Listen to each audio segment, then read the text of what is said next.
Salut Sarah. Jean-Marc, ça va ?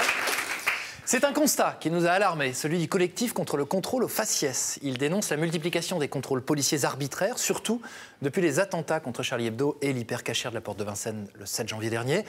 Bonsoir Siam Asbag. Vous êtes donc porte-parole du collectif contre ce contrôle au faciès. Et comment vous vous êtes aperçu de ce phénomène inquiétant ? Comment vous avez observé ça ? Alors ça fait un certain nombre d'années, pour ne pas dire de décennies, que des acteurs sur le terrain, des associations, des citoyens dénoncent les contrôles d'identité abusifs dont ils sont victimes. En juillet 2009, il y a eu une étude de CNRS qui, pour la première fois, donnait des chiffres. Donc on apprenait, suite à une enquête menée à Gare du Nord, Châtelet, Porte de Clignancourt, qu'un jeune ou quelqu'un d'apparence jeune a 11 fois plus de chances d'être contrôlé, un arabe ou supposé arabe 8 fois plus de chances d'être contrôlé, et un noir 6 fois plus de chances d'être contrôlé. Malheureusement, comme d'habitude, ça a eu très peu de retentissement médiatique et politique. Donc il y a un certain nombre de citoyens et d'associations, d'ONG qui se sont dit qu'il fallait absolument remettre ce sujet-là sur la table et au cœur des préoccupations politiques. C'est pour ça que le collectif s'est fondé. Ok, très bien. Alors avec nous également Issa Koulibaly, 35 ans. Tu es éducateur dans le quartier de Belleville à Paris. Absolument. Et toi, tu as été victime à de nombreuses reprises de contrôles que tu estimes arbitraires. Absolument. Et tu demandes aujourd'hui réparation à l'État. Tu as déposé plainte. Absolument. Donc, qu'est-ce que tu veux, en fait, aujourd'hui ? Que les choses changent. Que les choses changent. C'est une situation que j'ai vécue en tant que jeune, autour de la quinzaine, jusqu'à 25 ans. C'était quelque chose d'assez récurrent, intense. C'est-à-dire, raconte. C'est-à-dire des contrôles, comment ça se passe ? Ça se passe, en général, on est sur la voie publique, dans notre quartier, pas loin de chez nous. Les policiers arrivent, tous contre le mur, contrôle d'identité. En général, ça se passe comme ça. La majorité des fois, ça se passe comme ça. On va dire que ça se passe bien, même si on pourrait y revenir déjà. Ça, à mon sens, c'est quelque chose de très problématique. Et toi, par exemple, surtout, de l'âge de 15 ans à l'âge de 25 ans, tu te faisais contrôler combien de fois par semaine? Un nombre incalculable de fois, un nombre incalculable. C'est impossible de vous donner un chiffre. Mais en tout cas... Tu habitais où à l'époque? Plusieurs dizaines, dans le quartier de Belleville, dans lequel je travaille aujourd'hui. Et ce qui est marrant, c'est que tu as mis au point des stratégies, on va dire, d'évitement des policiers. On adopte des stratégies. La mienne, la petite astuce, c'était de me balader avec un livre apparent. Bon, j'aime bien les livres, j'aime bien lire par ailleurs.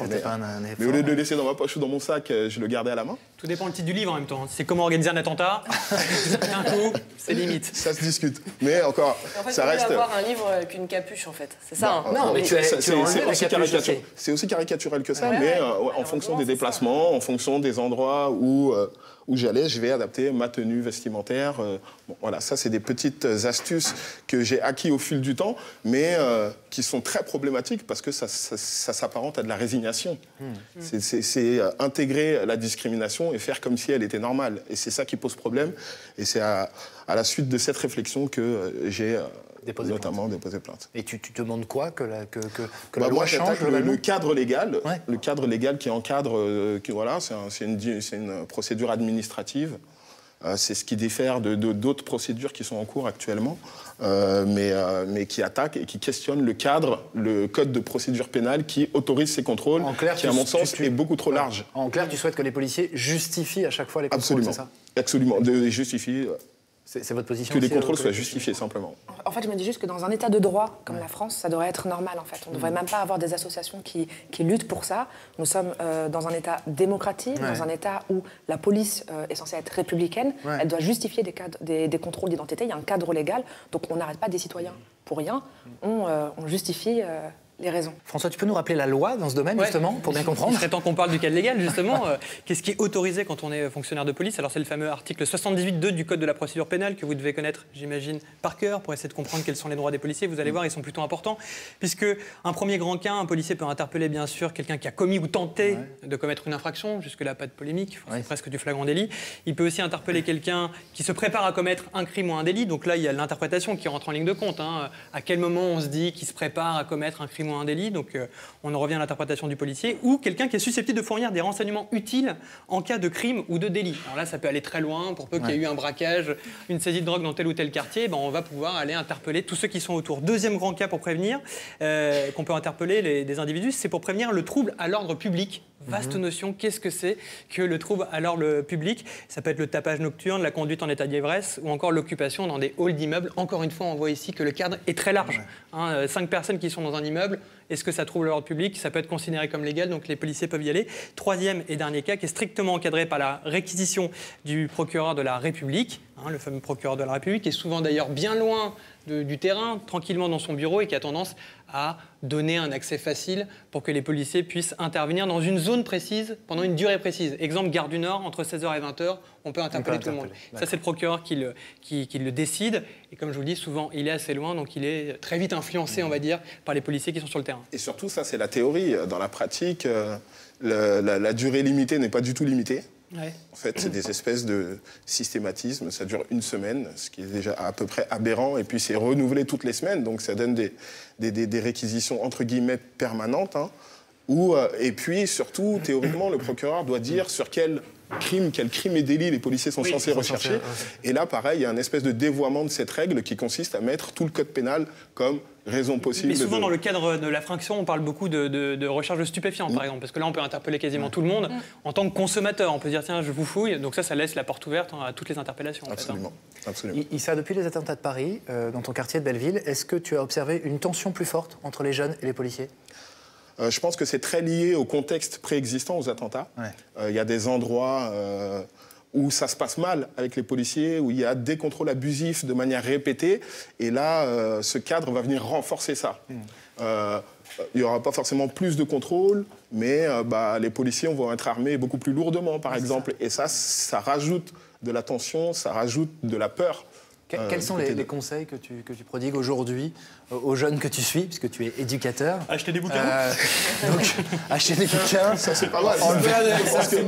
Enlever la capuche. Non, mais sérieusement, t'en parles auprès des jeunes? Bien sûr, on en parle. On essaye de donner des conseils. C'est quelque chose qui est beaucoup demandé. Donc, on essaye de les conseiller. On essaye de donner des conseils les plus simples possibles, ne pas courir, des choses comme ça, parce que c'est des choses qui vont pousser à ce que le contrôle dégénère. Mais rester calme, en fait, c'est surtout ça. Absolument. Prendre sur soi, quoi. Absolument.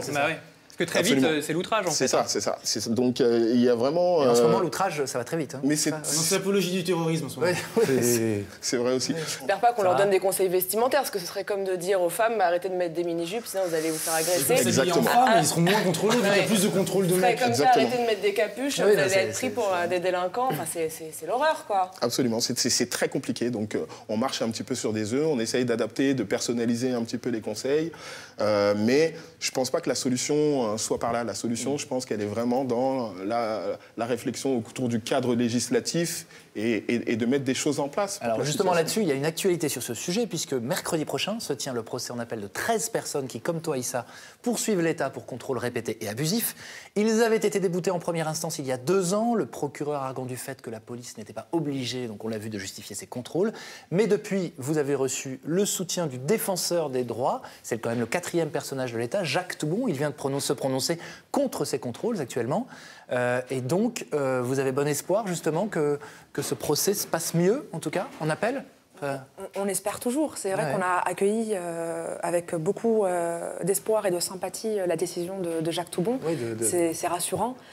C'est l'ancien garde des Sceaux, c'est un ancien garde des Sceaux de droite. Nous, c'est un gouvernement de gauche qui nous a fait des promesses, donc ça vient un peu à contre-courant. C'était extrêmement bienvenu et il pointe les choses essentielles dans ce dossier, effectivement, puisqu'ils ont été déboutés parce qu'ils étaient incapables de fournir la preuve de la discrimination. Or, c'est très difficile de prouver une discrimination, et ça, il faut réaménager. Alors, pour prouver ça, vous réclamez aujourd'hui une traçabilité des contrôles, c'est ça? Tout à fait. C'est-à-dire un récépissé pour garder une trace de tous les contrôles. C'est-à-dire que quand on se fait contrôler, Tu as un petit ticket, je me suis fait contrôler, ça Exactement. Il faut savoir que le contrôle d'identité est le seul acte policier qui ne laisse aucune trace. C'est-à-dire que voilà, vous pouvez vous faire contrôler. Tu nous l'as dit, tu étais incapable de nous dire si tu as été contrôlé 42 fois ou 150 fois parce qu'il n'y a pas de trace. Absolument. Or, dans tout ce que vous faites dans votre vie, vous pouvez avoir une trace. Vous allez prendre un café, vous allez avoir un reçu, vous allez mal garer votre voiture. Là, par contre, on ne va pas hésiter à vous mettre un PV, etc. On a des traces là-dessus. Vous avez des traces. Généralement, on a des traces sur les choses comme ça qui fâchent. Le contrôle d'identité, on n'en a pas et c'est nécessaire. Et ce récépissé, c'était une proposition du candidat Hollande. Alors, c'est une proposition du collectif Stop le contrôle aux faciès qui a été reprise par le candidat Hollande. En bonne place d'ailleurs, numéro 30 numéro 30 de son programme. Exactement, c'était la moitié des propositions. La moitié des propositions. Rien aujourd'hui. Rien du tout. Rien du tout. Et pourquoi ça s'est pas fait? Je pense que si vous avez le numéro de Manuel Valls, j'aimerais bien l'appeler pour le questionner. C'est bon. En plein contrôle d'identité. Tu déconnes. Je pense qu'il a joué un rôle fondamental dans ce renoncement. Après, il y a évidemment un syndicat de police Jean-Marc aussi. Ayrault était plutôt favorable. Il était favorable, Jean-Marc Manuel Ayrault, Valls bien a dit sûr. non, on le fait pas. Exactement.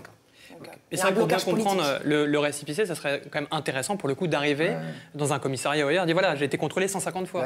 Et pour le coup, en un an. Ça ouvre une possibilité effective de recours pour la personne contrôlée, mais surtout pour la police, pour cibler son action, pour qu'on puisse dire les contrôles ne sont pas efficaces ou bien les contrôles sont justifiés parce qu'ils sont efficaces, etc.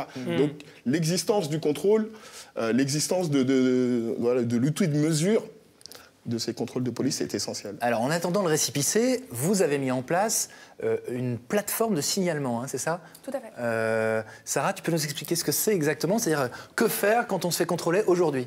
Donc si vous vous estimez victime de contrôle abusif, on peut donc se plaindre auprès de l'inspection générale de la police en donnant l'heure, le lieu et le matricule du policier. Il faut savoir que ce matricule, c'est quand même un scratch, donc il peut s'enlever et ne pas le porter. C'est pas écrit très très gros, donc en pleine nuit, tu vois rien du tout. On peut aussi donc contacter le défenseur des droits, Jacques Toubon, qui, je le rappelle, a appelé les autorités à prendre des mesures concrètes visant à prévenir et à réprimer les contrôles d'identité abusifs.